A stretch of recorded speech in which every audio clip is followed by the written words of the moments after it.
tuviste compasión, me guiaste a la cruz y contemplé tu gran bondad, sufriste tú por mí. Bueno, hoy vamos a seguir con la cuarta parte. Vamos a empezar ya. Vamos a comenzar con la lectura. Seguimos en el mismo pasaje que hemos empezado ya hace... con este sería el cuarto domingo, casi un mes ya que llevamos con este texto. Y vamos a leerlo entonces, ya saben, Primera de Timoteo, capítulo 6, versículo 11 al 16. Seguimos con la misma lectura. Vamos a ver ahí, si lo tienen, leemos juntos. Dice: Mas tú, oh hombre de Dios, huye de estas cosas y sigue la justicia, la piedad, la fe, el amor, la paciencia, la mansedumbre.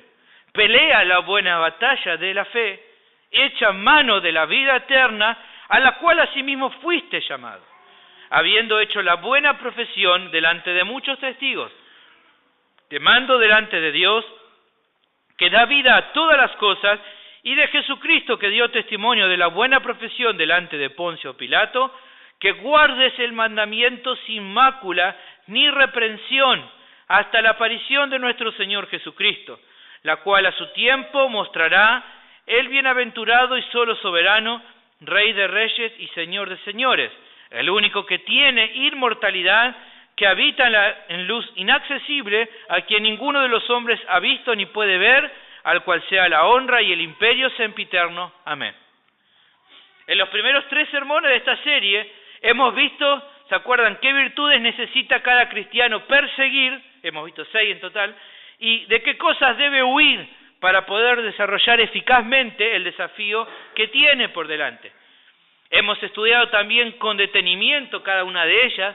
Hemos tomado 2 sermones para ver esas 6 virtudes que tenemos que perseguir y para poder de esta manera tener una visión clara del porqué de su importancia. No solamente vimos la necesidad que tenemos de perseguir, sino al poder estudiarlas con detenimiento vimos la necesidad que tenemos de esas virtudes para poder emprender este desafío. Hoy vamos a empezar a observar de qué comprende el desafío en sí. El desafío que Pablo presenta a Timoteo, viendo igualmente, aunque ya desde el comienzo, un desafío importante en lo que hasta aquí hemos estudiado. O sea, hoy vamos a ver en sí cuál es la raíz del desafío que ha planteado Pablo a Timoteo, y lo que vamos a hacer entonces es ya meternos de lleno. Aunque ya creo que con todo lo que hemos visto, yo sé que más de uno de ustedes ya empezó a ser desafiado con cada una de las cosas, de las virtudes que cada uno debe perseguir. Pero bueno, vamos a seguir con nuestra exposición en la lectura del versículo 12. Solamente vamos a estudiar hoy el comienzo del versículo 12. Solamente en eso nos vamos a detener hoy. El comienzo del versículo 12 dice: pelea la buena batalla de la fe. Hoy solamente vamos a hablar de esto, simplemente de esto. Yo pensé que cuando lo iba a estudiar dije, bueno, iba a ver esto y después iba a seguir con un poquito, pero después me di cuenta que se empezó a extender y dije, no, si no vamos a estar como 3 horas hablando y se me van a cansar. Entonces, hoy solamente vamos a ver 2 puntos basados en esta pequeña porción: pelea la buena batalla de la fe. El primer punto, solamente 2 puntos principales. El primero de los puntos le puse disputando la noble competición de la fe, disputando la noble competición de la fe, y el segundo punto es conclusiones finales. Fácil, ¿está bien? El primer punto entonces, disputando la noble competición de la fe, y el segundo punto, conclusiones finales. Después vamos a ver que en el primer punto tenemos 2 subpuntos, pero vamos a arrancar ahí entonces. Dijimos entonces, pelea la buena batalla de la fe. Acá comienza de lleno el desafío. Todo lo que vimos anterior es, para poder cumplir con el desafío que te voy a plantear, necesitas perseguir unas cosas y huir de otras. ¿Está bien? Eso fue lo que vimos hasta acá. Ahora Pablo le va a decir a Timoteo, bueno, el desafío comienza acá. La primera parte del desafío que tenés, Timoteo, es pelea la buena batalla de la fe. Podemos sugerir que con este concepto, lo que Pablo le decía a Timoteo, hay diferentes pensamientos al respecto, pero por lo que estuve estudiando, lo que está teniendo Pablo en mente cuando le dice a Timoteo, pelea la buena batalla de la fe, es comparar a la vida cristiana con una competición, con una lucha en la cual un atleta se prepara para afrontar un desafío en un torneo. Cuando él le dice, pelea la buena batalla de la fe, lo que logré comprender de esto es, Pablo tenía la idea de un atleta que se prepara para competir, que va a competir, que está teniendo por delante un torneo en el cual él va a participar. Dicha idea nace del pensamiento del contexto que, como dijimos al comienzo de esta serie de sermones, Pablo probablemente escribe esta carta desde Corinto. ¿Se acuerdan que hablamos? Es muy probable, aunque algunos no disienten entre sí, pero algunos dicen de que Pablo, cuando escribe la carta a Timoteo, ¿se acuerdan que está en Éfeso? Pero Pablo dice a algunos que está en Corinto. Y si aún así no fuera que estuvieran en Corinto, de todos modos, lo que me imagino que Pablo está visualizando acá es en su mente los eventos deportivos de aquella época que se desarrollaban. O sea, él está pensando e imaginando lo que hoy nosotros podríamos decir como los Juegos Olímpicos. En aquel tiempo había este tipo de juegos y es muy probable que Pablo, si estaba en Corinto, esté pensando no en los Juegos Olímpicos, que se desarrollaban más en Atenas, sino en los Juegos Ístmicos, que eran muy parecidos a los Olímpicos, pero que se desarrollaban justamente en Corinto. ¿Está bien? Allí en Corinto había juegos tan importantes como los que se practicaban en Atenas, que se llamaban los Juegos Ístmicos. Se llamaban así, ¿por qué? Porque Corinto es como un istmo, como una isla, algo así parecido, entonces de una manera lo llamaban así. Entonces es muy probable que Pablo, cuando está teniendo esta idea de pensar en competiciones, en atletas que se preparan para competir, seguramente tal vez estaría pensando, Pablo muchas veces utilizaba figuras, ¿no? Cuando hablaba de la iglesia a veces utilizaba la idea de un cuerpo, está bien, de una familia. Acá para hablar sobre este tema le está pensando aparentemente en un atleta que se está preparando, ¿está bien? ¿Y cómo podemos enlazar esta idea? Bueno, miren ustedes, en 1 Corintios capítulo 9, versículo 24 a 26. Tal vez alguno puede no estar muy convencido, pero fíjense cómo, ahora Pablo hablando a los corintios, fíjense lo que él le dice. Dice, 1 Corintios capítulo 9, versículo 24 al 26, dice, ¿no sabéis que los que corren en el estadio, ¿ves? Los de Corintios sabían esto, ¿por qué? Porque ellos cada 2 años veían los Juegos Sísmicos ahí en Corintios. Entonces dice, ¿no saben que los que corren en el estadio, todos a la verdad corren, pero solo uno se lleva el premio? Corred de tal manera que lo obtengan. Todo aquel que lucha, de todo se abstiene. Ellos, a la verdad, para recibir una corona corruptible, pero nosotros una incorruptible. Así que yo de esta manera corro, no como a la aventura. De esta manera peleo, no como quien golpea al aire. Vemos en este pasaje que Pablo está utilizando la idea de ¿qué? De 2 tipos de eventos que se desarrollaban en los juegos. ¿Cuál era uno de estos eventos? Uno de estos eventos era la carrera. ¿Está bien? Lo que sería como maratón, una carrera. Pero también en un sentido también está utilizando la idea de otro tipo de atleta. ¿Cuál es? Los que hacían lucha. Lo que hoy conocemos como lucha grecorromana, ¿vio? Así como lucha de hombres que pelean. Bueno, eran eventos deportivos, 2 disciplinas que se realizaban en esos juegos. Una de las disciplinas, entre tantas que había, una era las carreras, era el maratón, y el otro era las luchas. Y por lo que vemos acá, Pablo entonces está dando esa idea, fíjense, ¿ve? Creo y logro comprender que acá Pablo, estando en Corinto, y ya habiendo hablado de los corintios lo mismo, acá vuelve a pensar en esta idea. Cuando Pablo le está presentando el desafío a Timoteo, al decirle, pelea la buena batalla de la fe, él está pensando en ¿qué?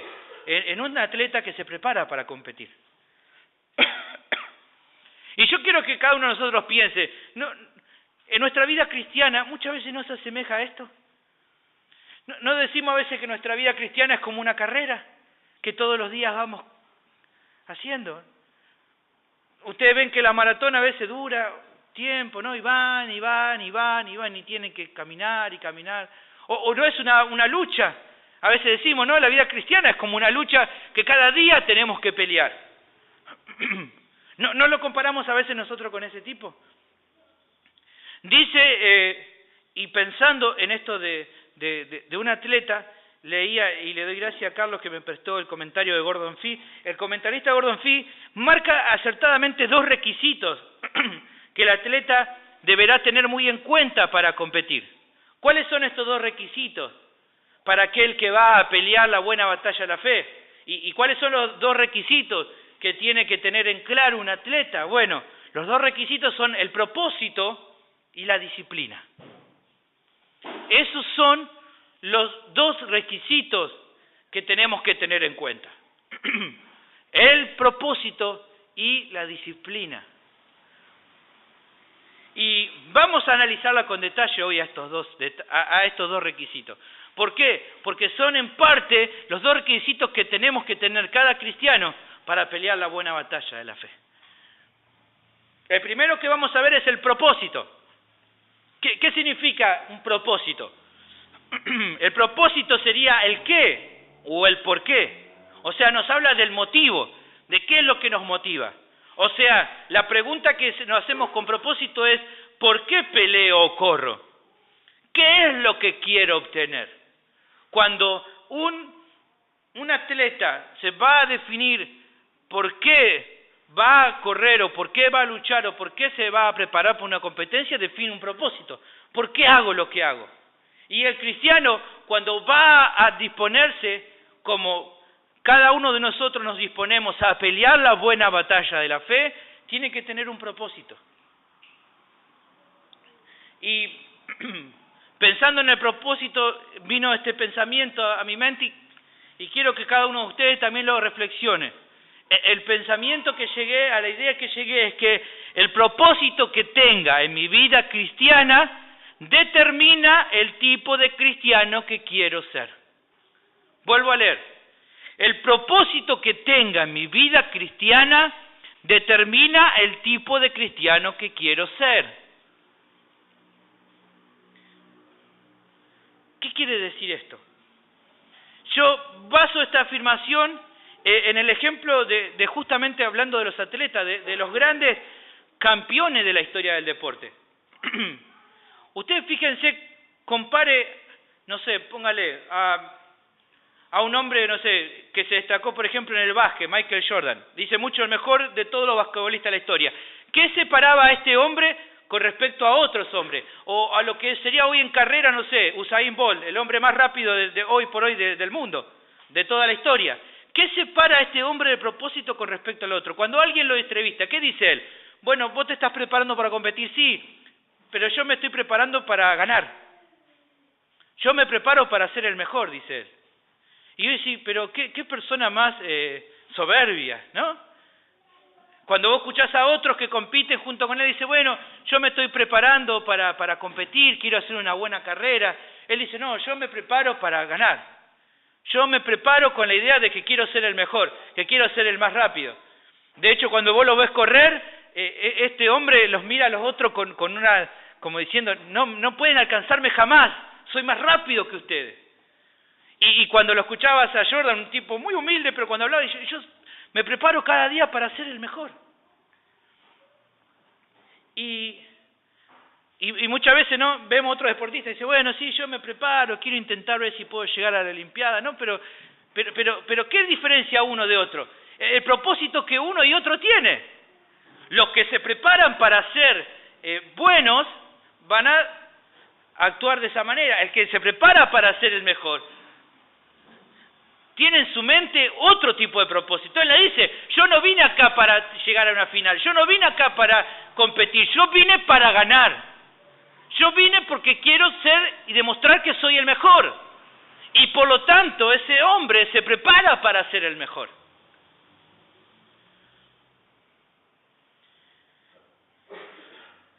Ahora vaya entendiendo, yo sé que algunos me miran raro, pero ahora voy a explicar mejor esta idea. El apóstol nombra que se puede correr o pelear por una corona corruptible o una corona incorruptible.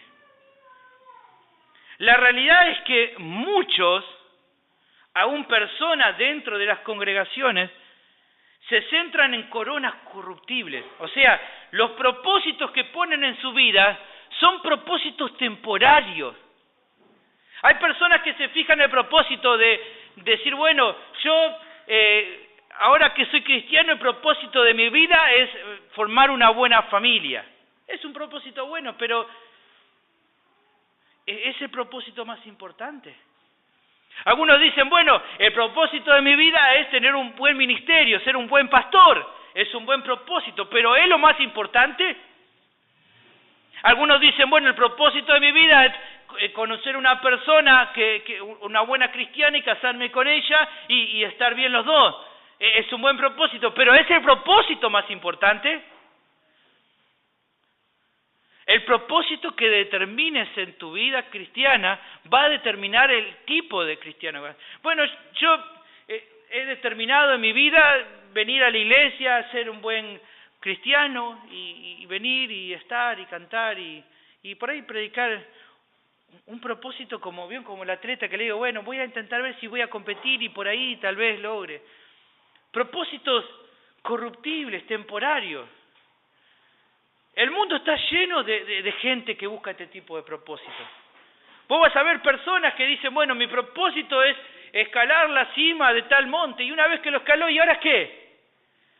¿Y ahora que estoy en la cima, qué? Y muchas veces las personas intentan buscar propósitos que tienen corto vencimiento, que un día se alcanza y ya está. Hay personas que son así, aún cristianos, van a la iglesia con el propósito de que, bueno, yo vengo a la iglesia, vengo a orar y todo, vengo a buscar a Dios porque así Dios me va a dar una familia buena, me va a dar un buen auto, me va a dar una buena casa. ¿Ese es un propósito incorruptible? No, es algo temporario. ¿Y cuando lo tenés qué? Hay personas, van a la iglesia, bueno, o intentan tener el propósito de ser una persona de buena reputación, un ministerio exitoso, de acuerdo a los parámetros de los hombres. Todas cosas corruptibles, todas cosas que no sacian, que te transforman ¿en qué? En un cristiano mediocre, en un cristiano flojo, en un cristiano haragán, en un cristiano que no procura realmente un propósito claro en su vida.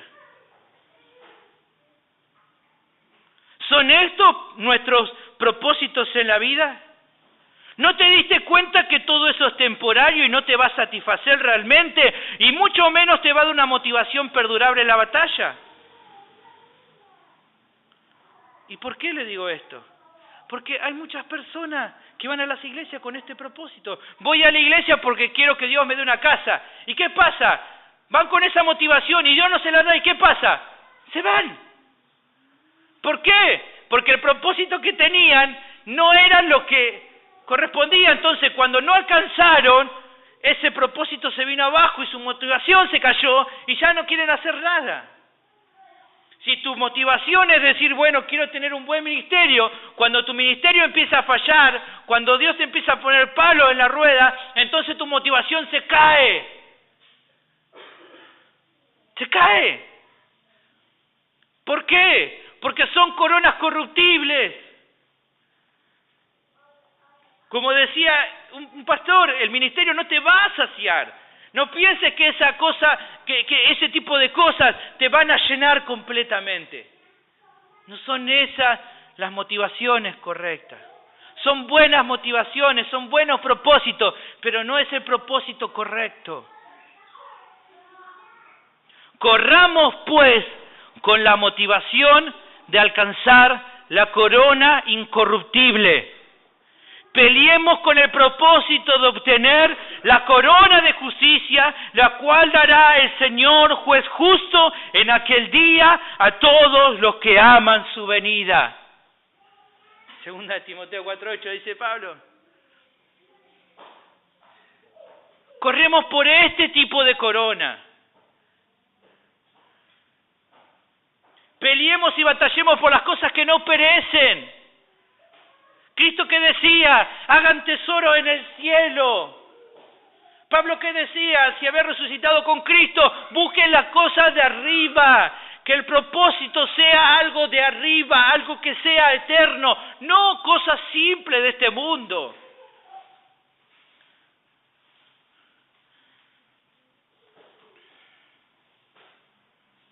Ahora quiero hacerte una aclaración.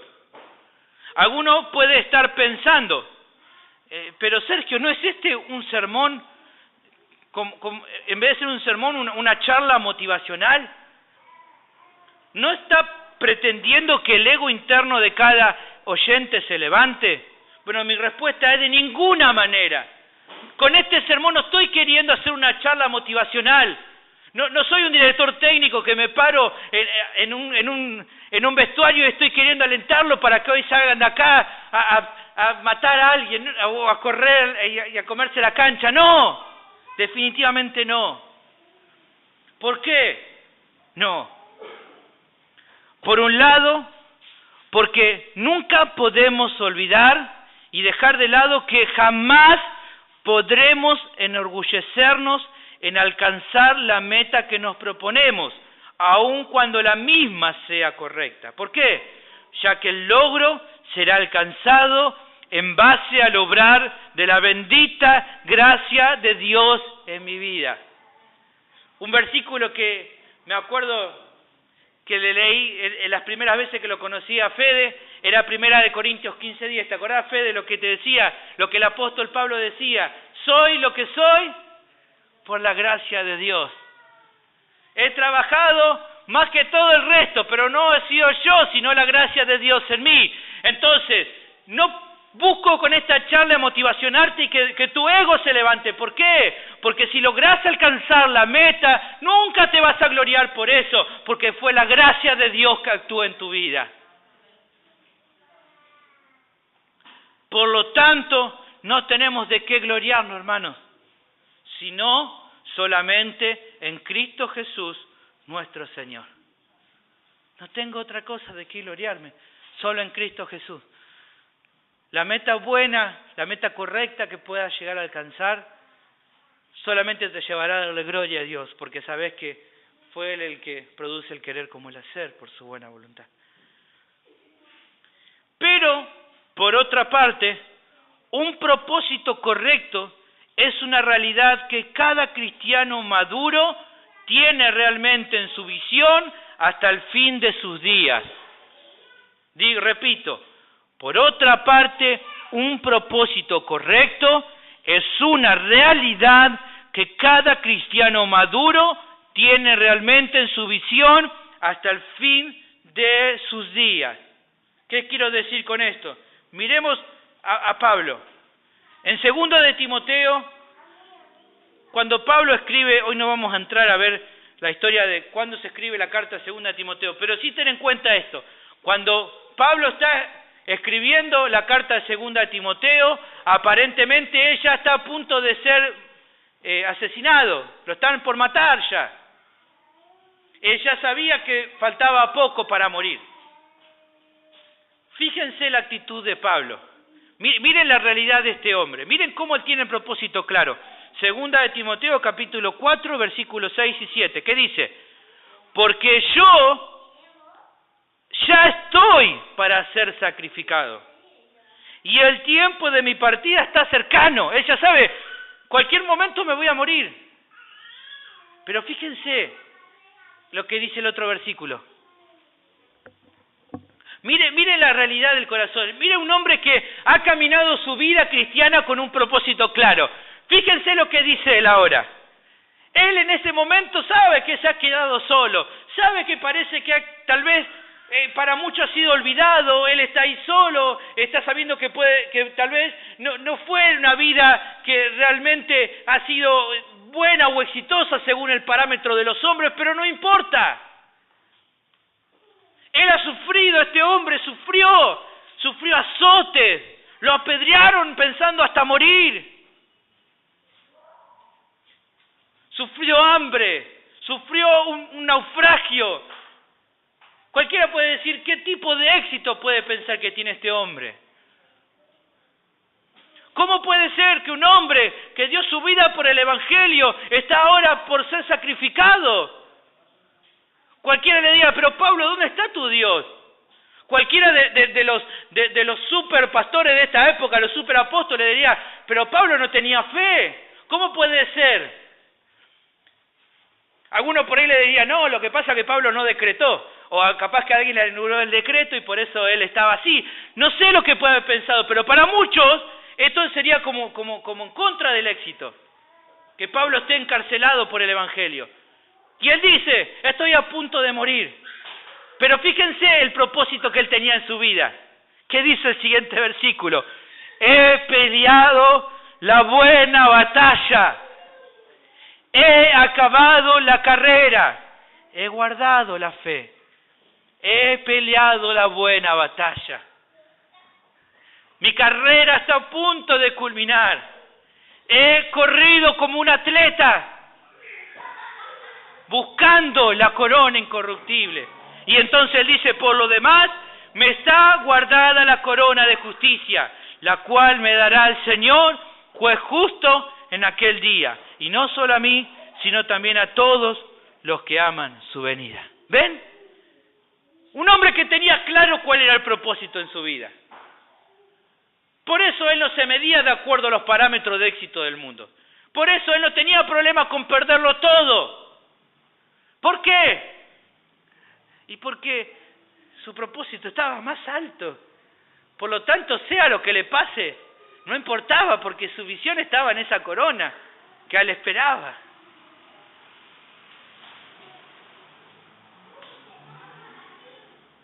¿Qué es lo que quiero hablarte entonces con respecto al propósito?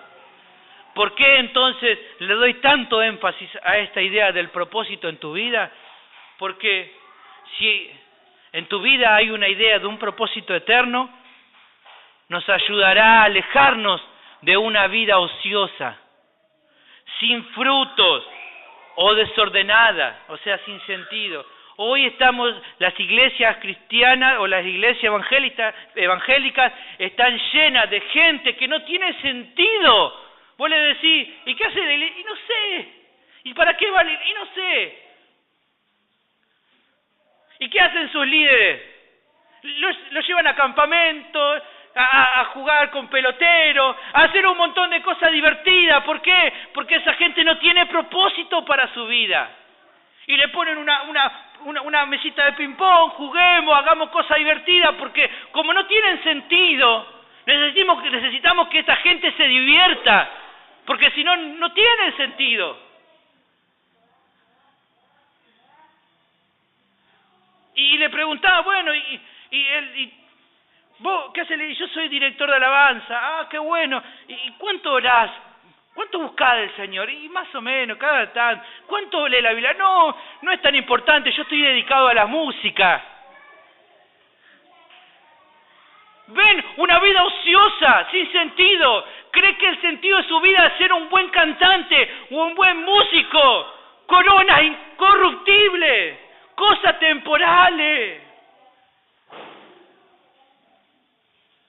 Personas que se dan simplemente con cosas vanas de este mundo.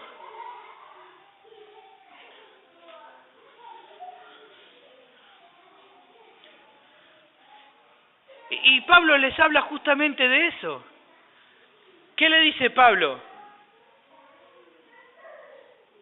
De esta manera yo corro. No corro como corren muchos. ¿Cómo corren muchos? Muchos corren a la aventura, dice. ¿Qué es esa idea de correr a la aventura? Corre sin sentido, estoy corriendo, no sé ni para dónde voy. No sé si estoy yendo para la meta, no tengo idea, yo corro. Dice Pablo, no corramos de esta manera. Corramos con un propósito. ¿Y qué dice también? No estoy peleando como dando de piñas al aire. Así anda mucho en la vida cristiana, tirando piñas al aire, luchando con quién sabe qué. reprendiendo cosas que ni saben lo que reprenden, poniendo enemigos en su vida que no existen, diciendo, bueno, si no logro caminar bien, el Señor es culpa del enemigo, es culpa de esto, es culpa del otro, y es culpa de tu vida ociosa y sin fruto. Eso es la culpa. Si no buscas a Dios, va a ser una vida que pelea tirando piñas al aire, una vida que corre quién sabe hacia dónde. Y así es la realidad hoy. ¿Cuántos que conocés, con los cuales hablás, dices, voy a la iglesia evangélica, ¿y cuál es el propósito? Y yo voy, ¿qué no sé, me divierto, la paso bien, son buenas personas. Vamos, salimos, vamos para acá, para allá, hacemos confraternidades. Yo viví así, hermano, en un grupo de jóvenes en el cual mi adolescencia era vivir de confraternidades. Como no había ningún sentido en mi vida, nos intentaban poner actividades para que... No, al joven hay que darle actividades para que esté ocupado. ¿Qué es eso? El joven lo que necesita es buscar de Dios, no actividades. Porque yo hacía esta actividad y seguía con mis pecados. El apóstol Pedro habla igual.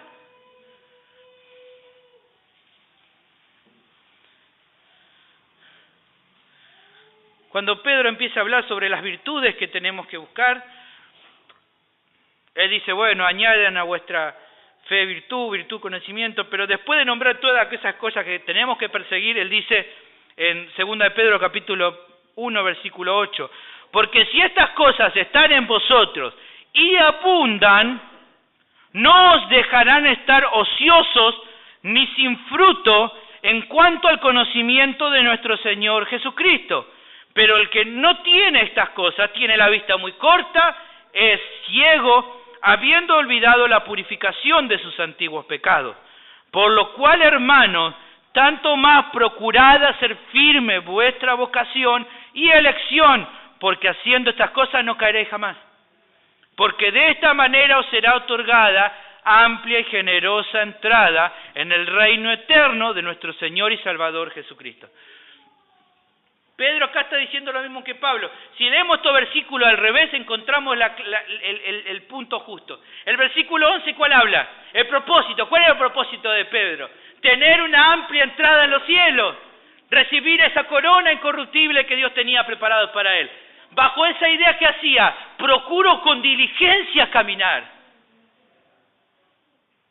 Procuro con diligencia, ¿por qué? Porque hay una corona que me espera allá en el cielo. Mi Señor me tiene preparado algo. Entonces procuro con diligencia hacer firme el llamado que tuve, la elección que el Señor tuvo de mí. Y debido a procurar con diligencia, entonces busco las cosas que me hacen falta para poder desarrollar en mi vida cristiana.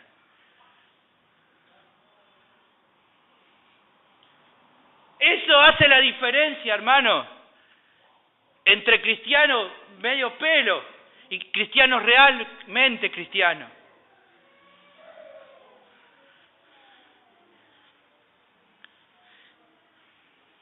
Si leímos estos versículos al revés, tendremos una clara comprensión de que un propósito alto lleva a una mayor preparación. ¿Qué es lo que estoy diciendo con esto de la preparación? Bueno, imagínense que yo me dispongo y digo, mira, Fede, te invito, vamos acá a la esquina y vamos a hacer una correr 4 cuadras. ¿Usted quién se imagina que va a ganar? Ya sé que piensan que yo, ¿no? Porque bueno, soy el pastor. No me van a venir a la sala, no van a salir, no me van a llevar. ¿Cuál es la diferencia? Si los dos tenemos 2 piernas, ¿no tenemos los 2 piernas? Sí. ¿No tenemos los 2 brazos para movernos? Sí. ¿No tenemos los 2 pies para apoyarnos? Sí. Pero ¿dónde está la diferencia? Que él tiene una preparación que yo no tengo. Por lo tanto, cuando él quiera desarrollar el propósito de correr esa carrera, él lo va a hacer mejor. ¿Por qué? Porque está mejor preparado que yo. Así es la vida cristiana. en esta carrera que tenemos, para poder realmente llevarla adelante, es importante ¿qué cosa? El propósito, y el propósito que va a definir la disciplina que voy a tener, es el segundo punto. La disciplina que necesito para poder cumplir con el propósito que me pongo. Dame 5 meses, me preparo, Fede, y vamos a definitivamente para poder correr y ganarle tendría que ponerme, no sé, 1 año. Creo, bueno, por ahí un poco más. ¿No? No sé, bueno. No creo que me alcance. Pero bueno, notamos entonces desde el comienzo ya la unión que hay entre propósito y disciplina. Tengo un alto propósito, necesito, para alcanzar ese alto propósito que necesito, una alta disciplina.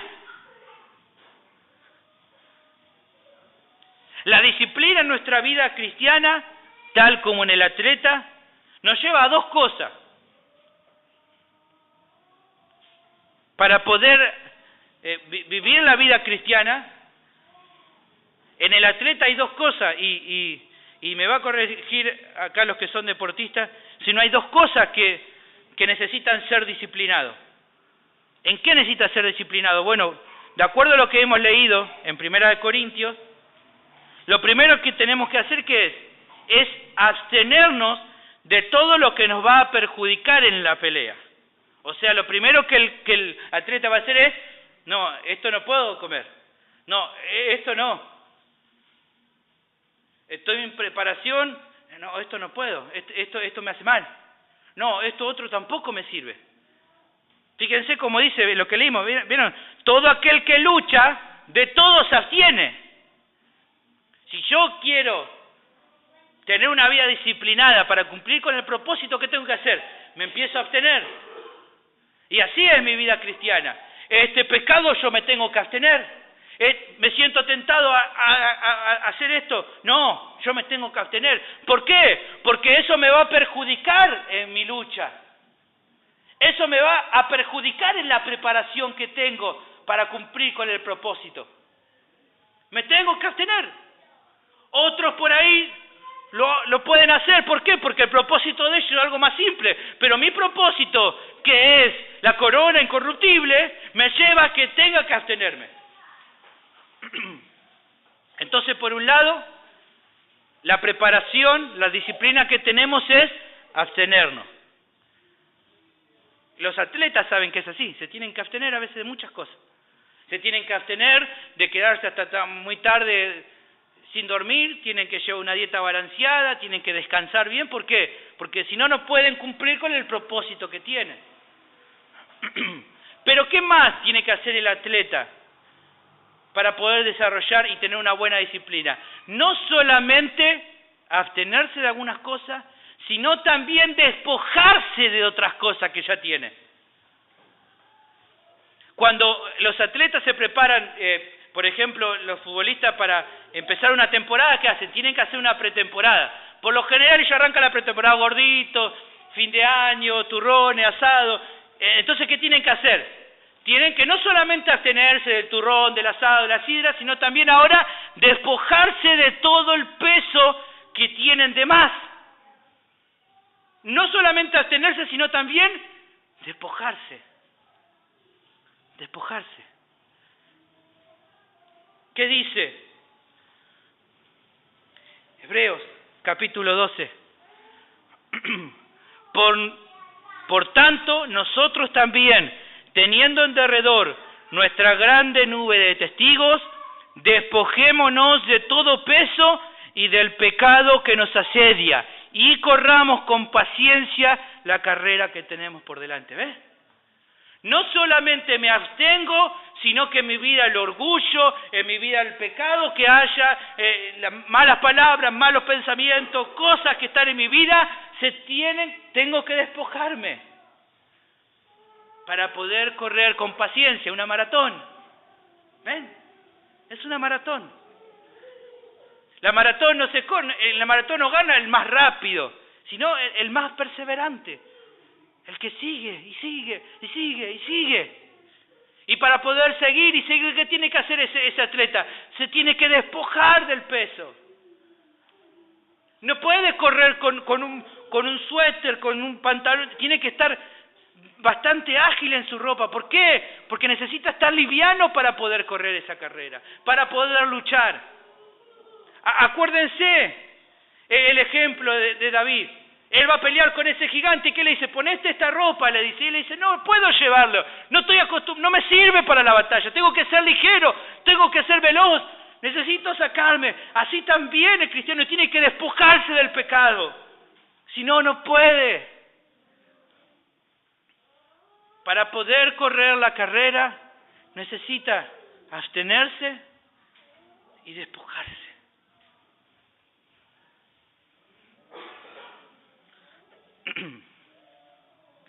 La paciencia es muy importante en mi disciplina. ¿Por qué es muy importante? ¿Por qué acá nombra el autor de Hebreos la paciencia? Porque yo no puedo esperar resultados excelentes de la noche a la mañana. Muchas veces me ha pasado, no sé, a alguno de ustedes le ha pasado, a mí me ha pasado, cuando haber empezado a ir al gimnasio, vas una vez, 2 veces, y vas a tu casa y ya querés mirar, ya viste, buscar.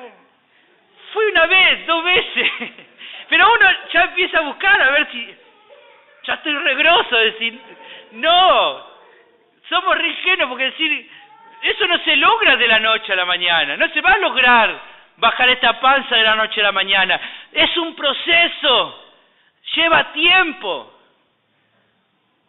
lleva dedicación, lleva perseverancia.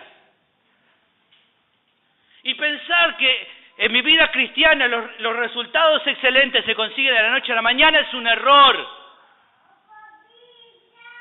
Es un error. Sería como agarrar un frasco de anabólico y metérmelo todo junto, así en una semana estoy grosso. No se camina así la vida cristiana. Es un caminar todos los días, con paciencia, con dedicación, con perseverancia. A veces queremos avanzar un montón de metros cuando todavía no estamos preparados. Sería una locura si yo ahora me pusiera a correr como cualquier otro de los muchachos. No, mi cuerpo no está preparado. ¿Qué tengo que hacer primero? Tengo que caminar. Y una vez que esté mejor, recién empezar a trotar.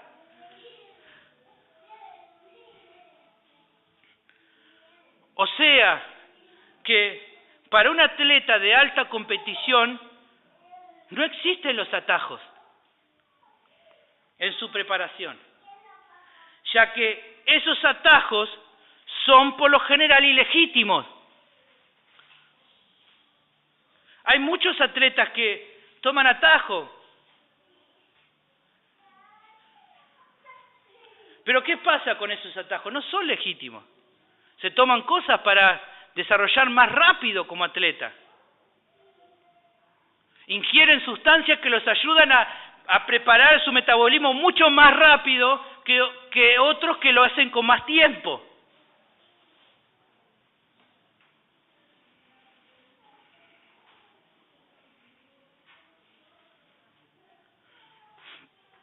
¿Qué pasa con esas personas?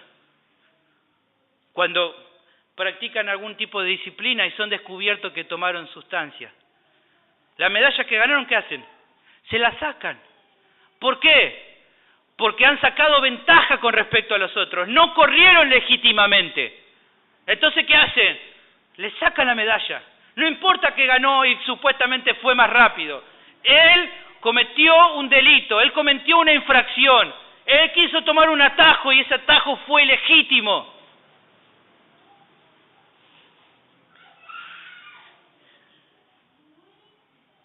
Y dice, fíjense cómo dice,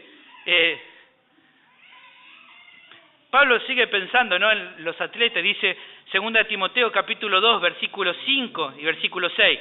Y también el que lucha como atleta no es coronado, sino lucha legítimamente, ¿ves? Pablo está diciendo lo mismo. Aquel que no lucha legítimamente, que comete una infracción, que toma un atajo, que hace trampa, no se lo va a coronar. ¿Y qué dice el siguiente versículo? El labrador, para participar de los frutos, para obtener el fruto, debe ¿qué? Trabajar primero. Primero tiene que cultivar, primero tiene que arar, tiene que sembrar. No puede querer obtener de la noche a la mañana los frutos. Así hay muchos hoy que quieren participar de los frutos, que quieren realmente parecer muy importantes sin haber trabajado la tierra. ¿Qué es la tierra? Su misma vida. Lo que hoy hablaba Carlito, ¿qué decía Carlito? ¿Dónde está la sabiduría? No solamente conocer los mandamientos, sino obedecerlos. Podés saber mucho de la Biblia, pero si eso que vos aprendiste no está siendo trabajado en tu vida con paciencia, con constancia, y querés empezar, ¿qué te volvés? ¿Un legalista? Pidiéndole a otros cosas que vos todavía no vivís, y viviendo cosas que todavía no has experimentado con tiempo en tu vida. ¿Y sabés qué resulta de eso? Un loco como yo queriendo correr 90 minutos de fútbol, ¿sabés cómo voy a terminar? Muerto. ¿Por qué? Porque no estoy preparado. Y así somos muchas veces, locos, queriendo imponer cosas que nuestra vida todavía no está preparada. Esta carrera se corre con paciencia, viendo mis limitaciones, reconociendo que todavía tengo que prepararme más, que no se trata solamente el hecho de conocer, sino también de vivirlo. Porque si no, ¿qué pasa? Estoy luchando ilegítimamente.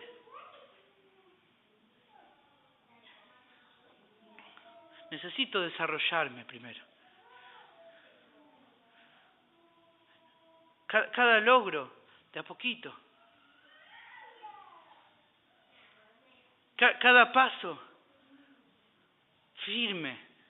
Y no querés saltar 10 pasos. Hoy hay mucho así. Hoy hay mucho así.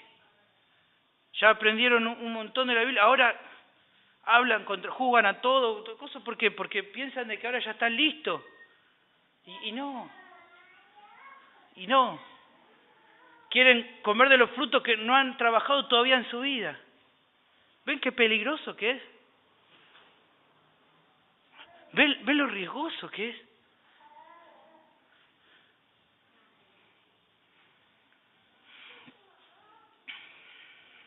Es necesario caminar esta carrera con paciencia, hermano.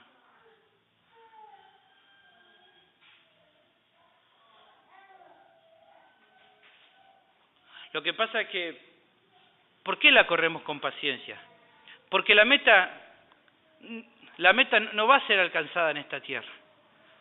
Si yo busco coronas corruptibles, las metas las alcanzo en esta tierra. Ahora, si mis metas son incorruptibles, voy a caminar toda la vida. En las metas que ponía Pablo, ¿qué decía? No pretendo haberlo alcanzado ya. ¿Por qué? Porque su meta no estaba puesta en cosas de este mundo.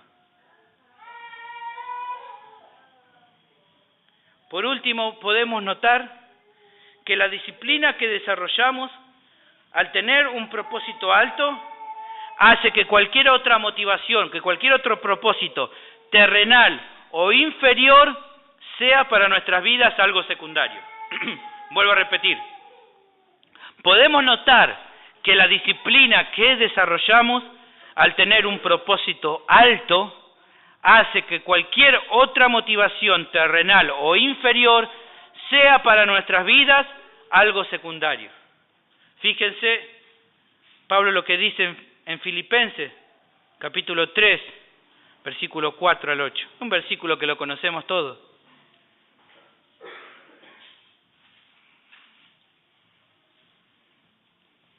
Fíjense, Pablo había alcanzado muchos propósitos en su vida. Muchas cosas había logrado en su vida. Fíjense, aunque yo también tengo de qué confiar en la carne. Si alguno piensa que tiene de qué confiar en la carne, yo más. O sea, lo que está diciendo Pablo, si alguno de ustedes piensa que ha alcanzado algo bueno en su vida, un buen propósito de acuerdo a las coronas corruptibles, yo les gano. ¿Por qué?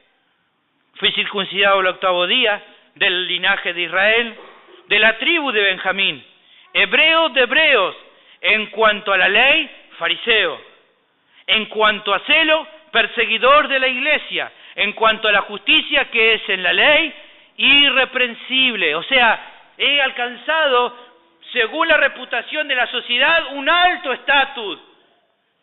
Yo no soy, según lo que era antes de mi vida, no era un don nadie.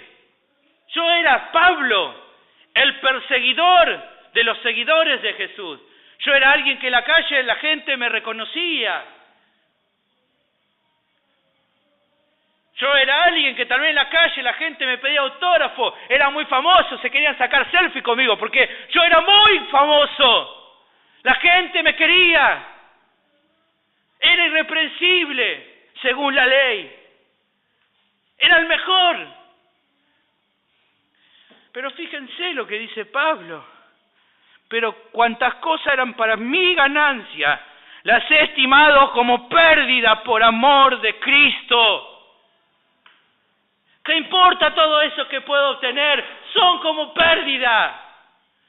No me sirve de nada mi buena reputación. Me la guardo en el bolsillo. Para mí es una pérdida. Con tal de amar a Cristo y de ganarlo a Él. Él es el todo. Por lo tanto, esa buena reputación lo tengo por basura. ¿De qué sirve que me miren muy santo y que muchos digan qué bueno que sos? Esas son cosas que pasan. Esas son cosas que puede conformar al mundo, pero a nadie conforma en realidad.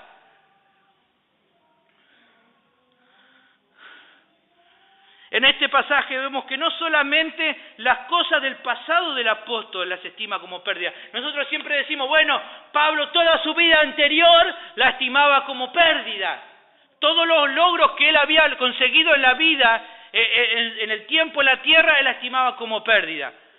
Bueno, pero ahora las cosas que empezó a vivir en el Evangelio las estimaba como ganancia. ¡No! Fíjense lo que dice.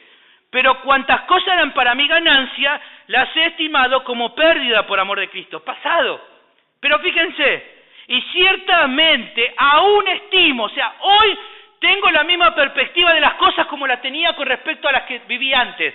Aún estimo todas las cosas como pérdida por la excelencia del conocimiento de Cristo Jesús, mi Señor, por amor del cual lo he perdido a todo y lo tengo por basura para ganar a Cristo.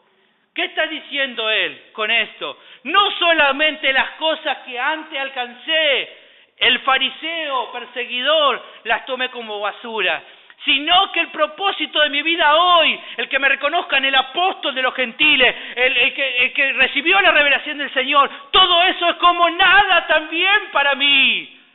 No ha cambiado. Siguen siendo como basura al lado de Cristo. Esa es mi corona. Lo único que quiero es ganar a Cristo. No importa que ahora los cristianos me reconozcan como apóstol. No camino por eso. No ando por el mundo con el propósito de que me reconozcan como el gran apóstol. Todo eso es basura comparado al lado de Cristo. ¿Qué es que no tiene importancia? Tendrá importancia, pero no al lado de Cristo es basura. Al lado de mi Señor no tienen comparación. Por eso que hoy me consideran apóstol, gloria a Dios por eso, pero si mañana me consideran el peor de todo, gloria a Dios también. Porque no vivo de acuerdo al éxito que tenga mis prédicas o en mis sermones o que la iglesia esté llena. En un sentido todo eso es basura. Mi propósito es ganar a Cristo. Y tu propósito tiene que ser eso, hermano. Ese tiene que ser tu propósito, ganar a Cristo, verlo un día a Él. No hay mayor propósito en nuestra vida que eso. Y de acuerdo a ese propósito, pelear la buena batalla de la fe. De acuerdo al propósito de ganar a Cristo. Y de acuerdo a ese propósito, trabajar en tu vida, despojándote de aquellas cosas que no te dejan ir hasta su presencia y absteniéndote de aquellas cosas que a Él no le agrada. Eso es el todo de esto. Eso es el todo.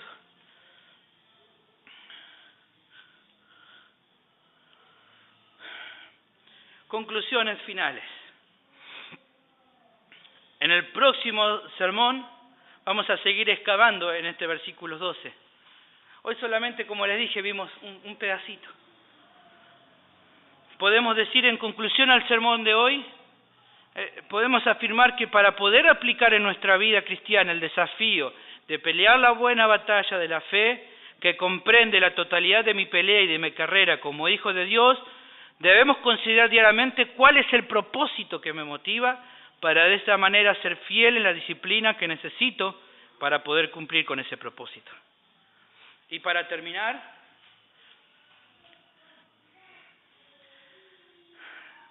miremos un ejemplo que tenemos de alguien que caminó con propósito y con disciplina. ¿Quién nos va a dar ese mejor ejemplo? Nuestro Señor Jesús. Miren Hebreos, capítulo 12. Leímos recién. Por tanto, nosotros también, teniendo en derredor nuestra gran nube de testigos, despojémonos de todo peso y del pecado que nos asedia, y corramos con paciencia la carrera que tenemos por delante. ¿Y qué dice el versículo 2? Te dice, bueno, hay un ejemplo que podés tener. ¿De qué es caminar con paciencia? ¿De qué es tener un propósito y una disciplina bien perfecta? Puesto los ojos en Jesús, el autor y consumador de la fe, el cual, por el gozo puesto delante de Él, sufrió la cruz, menospreciando el oprobio, la vergüenza, el dolor, el azote, el separarse del Padre por cargar nuestros pecados, y se sentó a la diestra del trono de Dios. ¿Ves? Él tenía un propósito. Y de acuerdo a ese propósito, caminó con gozo. Sabía que irremediablemente esa carrera que él iba a correr en la tierra iba a tener el punto máximo. ¿Cuál era ese punto máximo? La cruz. Él sabía que tenía que enfrentarse con esa cruz, pero viendo el gozo del propósito que había delante de él, dijo, no importa, no importa, no importa. Sufrió la cruz.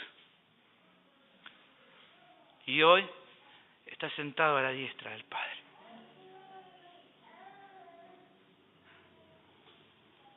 ¿Está tu vida tal vez en un momento de que la carrera se está complicando? Seguí el ejemplo de Cristo. Seguí su ejemplo. Mirá a ese hombre que con valor caminó como nosotros. Dice la Biblia que todo fue como nosotros, pero sin pecado. Es como hablamos hace un ratito, 2 piernas, 2 brazos, 2 pies, igual que nosotros. Pero él fue sin pecado. Él caminó con un propósito y fue fiel a ese. Sé que muchas veces hemos sido infieles en esta carrera, pero hoy arrepintámonos y empecemos a caminar con paciencia. No querramos adelantar paso. Caminemos con paciencia, mirando el propósito y siendo disciplinado. Empezá a despojarte de aquellas cosas que te dificultan para caminar y empezá a abstenerte de aquellas cosas que también te van a jugar en contra en esta carrera. ¿Qué les parece si oramos? Vamos a orar.